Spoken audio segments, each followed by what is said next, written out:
Welcome, and thank you for joining us. This webinar will review how to complete the Civic Learning Award online application. The application can be found in two places, on the California Department of Education website and the California Courts website. I'm going to access the application through the California Courts website. I recommend bookmarking this page for quick access. I've started the application and will log in as a returning user. As you can see, my application is saved.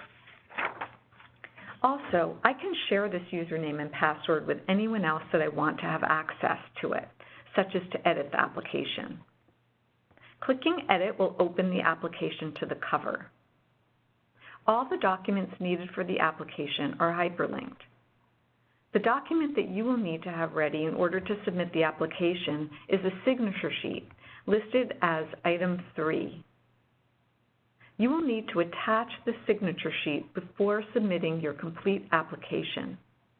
You can use electronic signatures or print the sheet and collect signatures from your school principal and school district superintendent. Once you go to the next page, you will see that at the top, it will show you your progress. The cover sheet has information that will not be used for scoring, but is required for completing the application. We use the contact information to contact you with questions or award announcements, so we ask for accurate and complete information. It also asks for a contact if it is different from the principal. For example, if you were the head of a social studies department or a history teacher, the listed contact person will receive notifications about the awards along with the principal. Lastly, on this page, you provide the number of classes, clubs, or programs you are submitting. You are allowed to submit up to 3. For this sample application, I will select 3. Before moving on, any question with a red asterisk requires an answer, and the application will not let you move on until the fields are corrected. Remember to save your progress as you go along.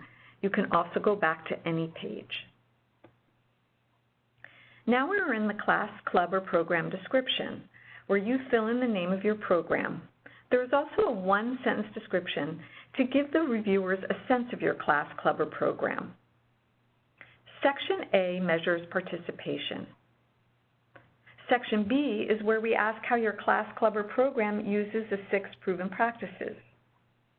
There is a 150-word limit per practice, and if you go over the words, the application counts it as an error, and you will not be able to move on to the next page. There's also an optional bonus question, only asked once.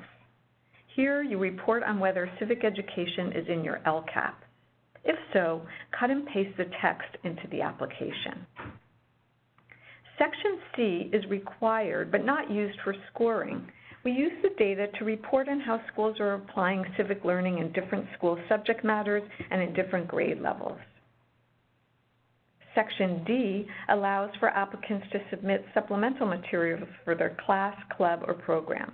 Materials such as lesson plans, student work with photos, assessment tools, or other materials that support the description of the class, club, or program.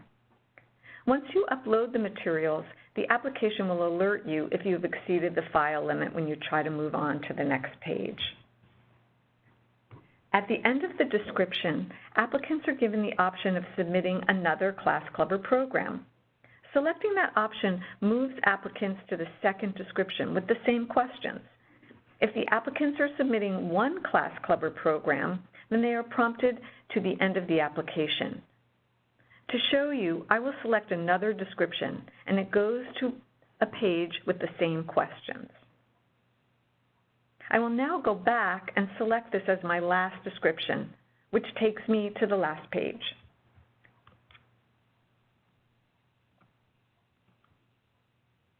On the last page, applicants are asked to submit their completed signature sheet. The sheet is hyperlinked again here for their convenience. Once you upload the completed form, you are ready to submit your application. Once submitted, applicants can still log in and edit the application before the application is due on January 18th, 2019. We will now move on to the rubric.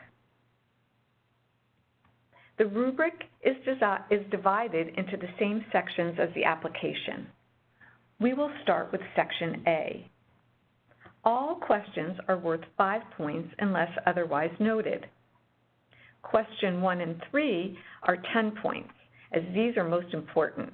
They are the percentage of students involved in the particular class, club, or program, and how much time is spent on civic education.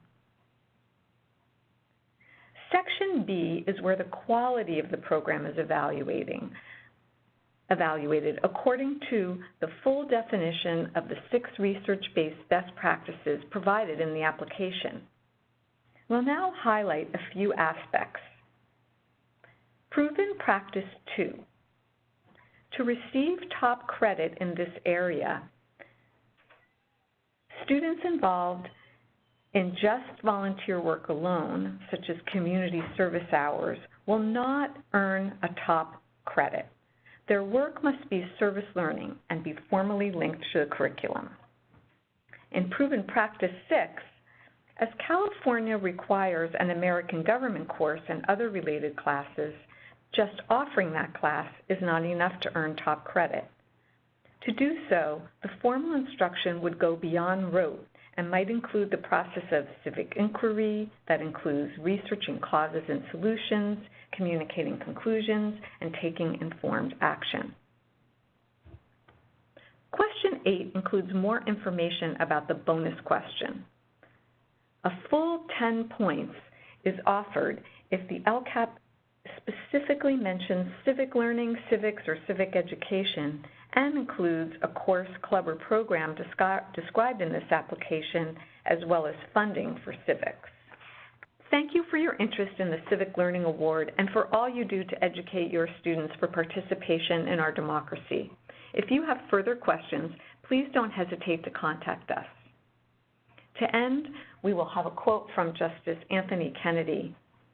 Every citizen, not just government officials, has the duty to preserve, protect, and defend the Constitution. But you cannot preserve what you have not studied. You cannot protect what you do not comprehend. And you cannot defend what you do not know.